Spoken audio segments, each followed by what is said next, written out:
Hello दोस्तों, स्वागत है आपका हमारे यूट्यूब चैनल कॉम्पिटिटिव क्लासेस में। पिछली कक्षा में पहाड़ी चित्रकला को डिस्कस कर रहे थे। चलिए शुरू करते हैं पहाड़ी कला के अगले पार्ट को। आज हम पढ़ेंगे गढ़वाल शैली। गढ़वाल वर्तमान में किस राज्य के अंतर्गत स्थित है? तो यह है उत्तराखंड में। अगला पॉइंट है गढ़वाल शैली की खोज किसने और कब की? गढ़वाल शैली की खोज किसने और कब की?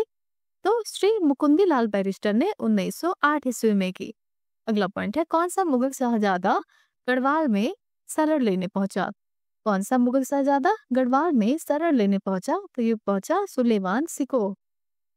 अगला पॉइंट है गढ़वाल शैली के जन्मदाता थे। गढ़वाल शैली के जन्मदाता कौन थे? तो श्यामदास व हरदास पिता पुत्र। अगला पॉइंट है मोलाराम किस शैली का प्रसिद्ध चित्रकार था? तो गढ़वाल शैली का। मोलाराम गढ़वाल शैली का चित्रकार था। ये चित्र देख लेते हैं गोवर्धन धारण।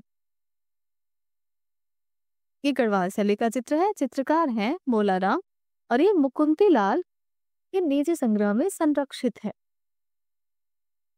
चित्र है गोवर्धन धारण। अगला पॉइंट है गढ़वाल शैली को किसने प्रशस्त किया?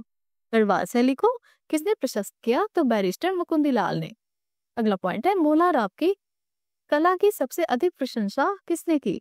मोलाराम की कला की सबसे अधिक प्रशंसा किसने की? तो बैरिस्टर मुकुंदी लाल ने।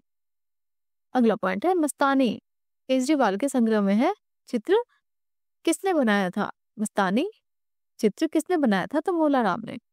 अगला पॉइंट है आंख मिचौनी रेखांकन है, किसने किया? आंख मिचौनी रेखांकन किसने किया? तो मोलाराम ने। अगला पॉइंट है गढ़वाल चित्रकला का अन्यतम तथा अत्यंत सुंदर चित्र गोवर्धन धारण के चित्रकार का नाम क्या है? तो यह है मोलाराम। अगला पॉइंट है अकबर गांव के कुएं पर।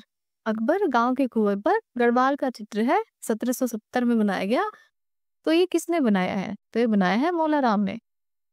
अगला पॉइंट है गढ़वाल शैली में अंकित यादवों की सभा। गढ़वाल शैली में अंकित यादवों की सभा का चित्रकार कौन है? तो यह है मोलाराम। अगला पॉइंट है यादव महिला का हरण। यादव महिला का हरण गढ़वाल शैली का चित्र है जो कि 1790 और 1800 ईस्वी में बनाया गया था। का चित्रकार कौन है? तो यह है चैतू। अगला पॉइंट है सुनहरी और आंख मिचौनी का प्रसिद्ध चित्र किसकी रचना है? सुनहरी और आंख मिचौनी का चित्र किसकी रचना है? तो यह है मानकू का। अगला पॉइंट है शाहजहां के दरबार के कौन से दो चित्रकार सुलेमान सिकोह के साथ गढ़वाल पहुंचे थे? शाहजहां के दरबार के कौन से दो चित्रकार सुलेमान सिकोह के साथ गढ़वाल पहुंचे थे? तो ये पहुंचे थे श्यामदास और इसका पुत्र हरिदास। अगला पॉइंट है गढ़वाल चित्रकला पुस्तक के लेखक हैं। गढ़वाल चित्रकला पुस्तक के लेखक कौन है? तो मुकुंदी लाल। अगला पॉइंट है गढ़ राजवंश का इतिहास के लेखक कौन है? गढ़ राजवंश का इतिहास के लेखक कौन है? तो यह है मोलाराम। अगला पॉइंट है स्त्रियों के मस्तक पर चंद्राकार तिलक किस शैली में मिलते हैं? स्त्रियों के मस्तक पर चंद्राकार तिलक किस शैली में मिलते हैं? तो ये मिलते हैं गढ़वाल में। अगला पॉइंट है मोलाराम द्वारा रचित चित्रों में नारी आकृतियों के माथे पर वक्राकार चंदन का टीका किस शैली के चित्रों में दिखाई देता है? तो ये दिखाई देता है गढ़वाल शैली के चित्रों में। अगला पॉइंट है गढ़वाल चित्र शैली का मुख्य विषय क्या था? गढ़वाल चित्र शैली का मुख्य विषय क्या था? तो यह था पुराण। अगला पॉइंट है मुकुंदी लाल कौन थे? मुकुंदी लाल कौन थे? तो बैरिस्टर, न्यायाधीश, कला समालोचक व लेखक थे। अब हम देख लेते हैं चंबा शैली को। चंबा शैली। चंबा नगर वर्तमान में कहाँ स्थित है? चंबा नगर वर्तमान में कहाँ स्थित है? तो ये स्थित है हिमाचल प्रदेश में। अगला पॉइंट है चंबा नगर की स्थापना किसने की थी? चंबा नगर की स्थापना किसने की थी? तो ये की थी 920 ईस्वी में शाहिल वर्मन ने। अगला पॉइंट है चंबा शैली का आरंभ कब हुआ? चंबा शैली का आरंभ कब हुआ? तो राजा उदय सिंह के शासनकाल में चंबा शैली का आरंभ हुआ। अगला पॉइंट है प्रसिद्ध चंपावती मंदिर कहाँ स्थित है? प्रसिद्ध चंपावती मंदिर कहाँ स्थित है? तो ये स्थित है चंबा में। अगला पॉइंट है 14 सितंबर 1908 ईस्वी को भूरी सिंह संग्रहालय की स्थापना कहाँ हुई थी? 14 सितंबर 1908 ईस्वी को भूरी सिंह संग्रहालय की स्थापना कहाँ हुई? तो ये हुई थी चंबा में। अगला पॉइंट है चंबा कलम में दान लीला का अंकन किस प्रख्यात चितेरे द्वारा हुआ। चंबा कलम में दान लीला का अंकन किस प्रख्यात चितेरे द्वारा हुआ, तो ये हुआ महेश द्वारा। ये रुमाल बनाया गया है चंबा शैली का है। अगला पॉइंट है चंबा की रेखाएं किस रंग से बनाई गई हैं। चंबा की रेखाएं किस रंग से बनाई गई हैं, तो ये बनाई गई हैं लाल काला। अगला पॉइंट है चंबा रंगमहल के चित्रकारों में किस कलाकार का नाम ज्ञात है। चंबा रंगमहल के चित्रकारों में किस कलाकार का नाम ज्ञात है, तो ये याद है दुर्गा का। अगला पॉइंट है चंबा किस लिए सर्वविख्यात है।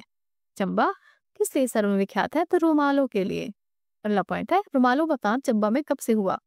रुमालों का काम चंबा में कब से हुआ, तो 1782 से 1828 ईस्वी के बीच। अगला पॉइंट है चंबा के रुमालों पर कौन सी कला दिखाई देती है। चंबा के रुमालों पर कौन सी कला दिखाई देती है, तो कसीदाकारी। अगला पॉइंट है रुमालों का प्रयोग किस रूप में होता है। रुमालों का प्रयोग किस रूप में होता है, तो थाली के प्रसाद को ढकने में रुमालों का प्रयोग होता है। चंबा के किस महल में चित्र बने जो आज दिल्ली के राष्ट्रीय संग्रहालय में सुरक्षित है। चंबा के किस महल में चित्र बने जो आज दिल्ली के राष्ट्रीय संग्रहालय में सुरक्षित हैं, तो रंग महल में। अब हम देख लेते हैं कुल्लू शैली। कुल्लू शैली को सर्वप्रथम प्रकाश में लाने का श्रेय किसे है। कुल्लू शैली को सर्वप्रथम प्रकाश में लाने का श्रेय किसे है, तो जेसी फ्रेंच को। अगला पॉइंट है कुल्लू का प्राचीन नाम क्या है। कुल्लू का प्राचीन नाम क्या है, तो कुलाटा या कुल्ट। अगला पॉइंट है कुल्लू स्कूल का सबसे पुराना नाम क्या है। कुल्लू स्कूल का सबसे पुराना नाम क्या है, तो कुलंत पीठ। अगला पॉइंट है कुल्लू शैली का प्रारंभ हुआ था। कुल्लू शैली का प्रारंभ कब हुआ था, 1750 ईस्वी के लगभग। अगला पॉइंट है कुल्लू शैली के अनेक चित्र किस संग्रहालय में सुरक्षित हैं। कुल्लू शैली के अनेक चित्र किस संग्रहालय में सुरक्षित है, तो ये सुरक्षित है पंजाब संग्रहालय पटियाला में। चित्र देख लेते हैं। कुल्लू शैली का चित्र है महिलाएं पतंग उड़ाते हुए। 1750 ईस्वी का चित्र है, कागज पर टेम्परा माध्यम में बनाया गया है और संग्रह है राष्ट्रीय संग्रहालय नई दिल्ली। पतंग उड़ाते हुए महिलाएं। कुल्लू शैली का आरंभिक चित्र क्या है, तो ये राधा कृष्ण कुंज में कुल्लू शैली का आरंभिक चित्र है। अगला पॉइंट है कुल्लू कलम का उन्नायक एवं प्रेरणा स्रोत माना जाता है। कुल्लू कलम का उन्नायक एवं प्रेरणा स्रोत माना जाता है प्रीतम सिंह को। अगला पॉइंट है कुल्लू में शीश महल की दीवार पर त्रिपुरा सुंदरी देवी का चित्र किसने अंकित किया। कुल्लू में शीश महल की दीवार पर त्रिपुरा सुंदरी देवी का चित्र किसने अंकित किया, तो ये किया सज्जनों ने। अगला पॉइंट है सन 1810 ईस्वी की हमीरहट चित्रावली सज्जनों ने किसे भेंट किया था, ये किया था राजा ईश्वरी सेन ने। अगला पॉइंट है प्रीतम सिंह के पुत्र विक्रम सिंह के समय किस चितेरे ने मुख्य रूप से चित्रों का निर्माण किया। प्रीतम सिंह के पुत्र विक्रम सिंह के समय किस चितेरे ने मुख्य रूप से चित्रों का निर्माण किया, तो भगवान ने। अगला पॉइंट है कुल्लू शैली का प्रसिद्ध चित्रकार कौन था। कुल्लू शैली का प्रसिद्ध चित्रकार कौन था, तो सज्जनों और भगवान। कुल्लू के चित्रों को कितने वर्गों में विभाजित किया जाता है। कुल्लू के चित्रों को कितने वर्गों में विभाजित किया जाता है, तो ये किया जाता है तीन वर्गों में। कुल्लू के दरबारी संरक्षण में बने चित्र, कुल्लू के लोक चित्र और कुल्लू के भित्ति चित्र। अगला पॉइंट है कुल्लू शैली के चित्रों में किस वृक्ष का प्रयोग अधिक है। कुल्लू शैली के चित्रों में किस वृक्ष का प्रयोग अधिक है, तो मजनू बीलों का। अब हम देख लेते हैं मंडी शैली। कुल्लू के समीप स्थित मंडी राज्य के चित्र प्राप्त होते हैं। कुल्लू के समीप स्थित मंडी राज्य के चित्र प्राप्त होते हैं 17वीं शताब्दी के। अगला पॉइंट है जेसी फ्रेंच ने हिमालयन आर्ट में किसका चित्र प्रकाशित किया था। जेसी फ्रेंच में हिमालयन आर्ट में किसका चित्र प्रकाशित किया था, तो ये किया था मंडी के राजा सिद्धसेन का रूप चित्र। अगला पॉइंट है मंडी शैली का सबसे प्राचीन उपलब्ध चित्र है। मंडी शैली का सबसे प्राचीन उपलब्ध चित्र कौन सा है, तो राजा केशव सेन का रूप चित्र। अगला पॉइंट है मंडी शैली पर किस शैली का आरंभिक प्रभाव पड़ा। मंडी शैली पर किस शैली का आरंभिक प्रभाव पड़ा, तो ये पड़ा है बसोली शैली का। ये चित्र देख लेते हैं। मंडी शैली का चित्र है मंडी के राजा सुरमासेन का। मंडी के राजा सुरमासेन का चित्र है 1750 ईस्वी में बना, कागज पर टेम्परा माध्यम से जो कि राष्ट्रीय संग्रहालय नई दिल्ली में संग्रहित है।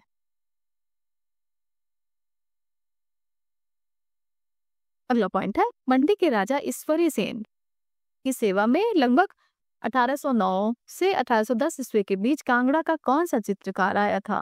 तो ये आया था सजनू। अगला पॉइंट है, ईश्वरी सेन को हमीर हट पर आधारित 21 चित्रों की चित्रमाला किसने भेंट की? ईश्वरी सेन को हमीर हट पर आधारित 21 चित्रों की चित्रमाला किसने भेंट की? तो ये भेंट की थी सजनू ने। अगला पॉइंट है, हमीर हट काव्य में वर्णन है। हमीर हट काव्य में किस चीज का वर्णन है? तो चित्तौड़ के राजा हमीर का अलाउद्दीन खिलजी से लड़ाई वर्णित है। अगला पॉइंट है, मंडी चाली की सचित्र रामायण की एक प्रति राष्ट्रीय संग्रहालय नई दिल्ली में सुरक्षित है, जो किस चित्रकार द्वारा चित्रित है? तो ये चित्रित है कपूरगिरी द्वारा। मंडी शैली का एक सचित्र रामायण की एक प्रति राष्ट्रीय संग्रहालय नई दिल्ली में सुरक्षित है, वो किस चित्रकार के चित्रित है? तो ये कपूरगिरी की चित्रित है। अगला पॉइंट है, 1826 ईस्वी में मंडी के किस राजा ने जालपा तथा टारना के काली मंदिरों के भित्ति चित्रों का निर्माण करवाया? करवाया है जालिम सिंह ने। 1826 में मंडी के किस राजा ने जालपा अथवा टारना के काली मंदिरों में भित्ति चित्रों का निर्माण करवाया? तो जालिम सिंह ने। सन 1846 और 1851 ईस्वी के मध्य मियां भाग सिंह की हवेली में भित्ति चित्र बने, वे बने हैं मंडी में।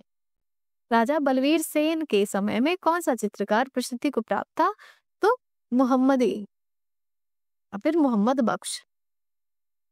अगला पॉइंट है, दौलत का मोहम्मदी कहाँ के चित्रकार थे? दौलत का मोहम्मदी कहाँ के चित्रकार थे? तो ये चित्रकार थे मंडी के। दमदम भवन कहाँ है? दमदम भवन कहाँ है? तो ये है मंडी में। अगला देख लेते हैं, जम्मू शैली। जम्मू राज्य स्थित है। जम्मू राज्य कहाँ स्थित है? तो स्थित गुलेर से 100 मील उत्तर पश्चिम की ओर। गुलेर से 100 मील उत्तर पश्चिम की ओर जम्मू राज्य स्थित है। अगला पॉइंट है, जम्मू में जो आरंभिक चित्र बने वह किस शैली के हैं? जम्मू में जो आरंभिक चित्र बने वह किस शैली के हैं? तो बसोहली के। अगला पॉइंट है, जम्मू के राजा बलवंत सिंह के दरबार में रहकर चित्र किसने बनाए? जम्मू के राजा बलवंत सिंह के दरबार में रहकर चित्र किसने बनाए? तो नैन सुख ने। अगला पॉइंट है, विरहड़ी वृक्ष के साथ राधा कृष्ण तथा स्त्री भजन सुनाते हुए आदि चित्र प्राप्त होते हैं। तो ये प्राप्त होते हैं जम्मू में। विरहड़ी वृक्ष के साथ राधा कृष्ण तथा स्त्री भजन सुनाते हुए आदि चित्र प्राप्त होते हैं तो जम्मू से। अगला पॉइंट है, किसने अपनी पुस्तक the art of India and Pakistan में नैन सुख द्वारा बनाए गए 2 चित्र, जिसमें एक चित्र में राजा बलवंत देव शिकार के लिए जाते हुए और दूसरे चित्र में मियां मुकुंद देव का अंकन है, तो ये बेसिल ग्रे ने। बेसिल ग्रे इसने अपनी पुस्तक the art of India and Pakistan में नैन सुख द्वारा बनाए गए 2 चित्र, जिसमें एक चित्र राजा बलवंत देव शिकार के लिए जाते हुए और दूसरे में मियां मुकुंद देव का अंकन है, तो बेसिल ग्रे ने अपनी पुस्तक में अंकित किया है इसको। ये चित्र देख लेते हैं, ये जम्मू शैली का चित्र है। जम्मू के राजा बलवंत सिंह बाज पक्षी के लिए। जम्मू के राजा बलवंत सिंह बाज पक्षी लिए हुए हैं। ये चित्र है 1746 ईस्वी का, कागज पर टिप्पणी माध्यम में चित्रकार हैं इसके नैन सुख, और यह राष्ट्रीय संग्रहालय नई दिल्ली में संरक्षित है। अगला पॉइंट देख लेते हैं, जम्मू चित्रकला का स्वर्ण युग था। जम्मू चित्रकला का स्वर्ण युग कब था? तो ये राजा बलवंत सिंह के समय का था। राजा बलवंत सिंह के समय में जम्मू शैली का प्रमुख चित्रकार था। जम्मू शैली का प्रमुख चित्रकार कौन था? तो ये था नैन सुख। अगला पॉइंट है, जम्मू शैली में मानवाकृतियां, रंग, रेखा तथा वेशभूषा प्रयोग किसके समान है? तो ये समान है बसोहली के। अगला पॉइंट है, किस शैली पर सिखों का प्रभाव दिखाई देता है? इस शैली पर सिखों का प्रभाव दिखाई देता है तो जम्मू कलम के। अगला पॉइंट है, जम्मू से प्राप्त आरंभिक चित्र किस शैली के हैं? जम्मू से प्राप्त आरंभिक चित्र किस शैली के हैं? तो ये है बसोहली शैली के। तो हम देख लेते हैं अन्य पहाड़ी चित्रकला केंद्र। 16वीं शताब्दी में लावंतारा नाथ ने कश्मीर के किस चित्रकार का उल्लेख किया? ये किया है हंसराज का। 16वीं शताब्दी में लावंतारा नाथ ने कश्मीर के किस चित्रकार का उल्लेख किया है? ये किया है हंसराज का। अगला पॉइंट है, कश्मीर शैली के जन्म तथा विकास में योगदान किस कलाकार ने दिया? कश्मीरी शैली के जन्म तथा विकास में योगदान किस कलाकार ने दिया? तो ये दिया है हंसराज ने। अगला पॉइंट है, पुष्कलम के आरंभिक चित्र कहाँ बनते हैं? पुष्कलम के आरंभिक चित्र कहाँ से मिलते हैं? तो ये मिलते हैं लाहौर स्थित सेंट्रल म्यूजियम से। पुष्क के चित्रकला किस पहाड़ी शैली से प्रभावित है? पुष्क के चित्रकला किस पहाड़ी शैली से प्रभावित है? तो गुलेर से। अगला पॉइंट है, कहाँ की पश्मीना साले विश्व प्रसिद्ध है? कहाँ की पश्मीना साले विश्व प्रसिद्ध है? तो ये प्रसिद्ध है कश्मीर की। चलिए, आज हमारा पहाड़ी चित्रकला समाप्त होता है। अगले अध्याय को हम नेक्स्ट वीडियो में लेकर आएंगे। यदि आपको हमारा वीडियो पसंद आया हो तो हमारे चैनल को लाइक करिए, सब्सक्राइब करिए और बेल आइकन दबाना ना भूलिए। हमारे साथ बने रहने के लिए धन्यवाद।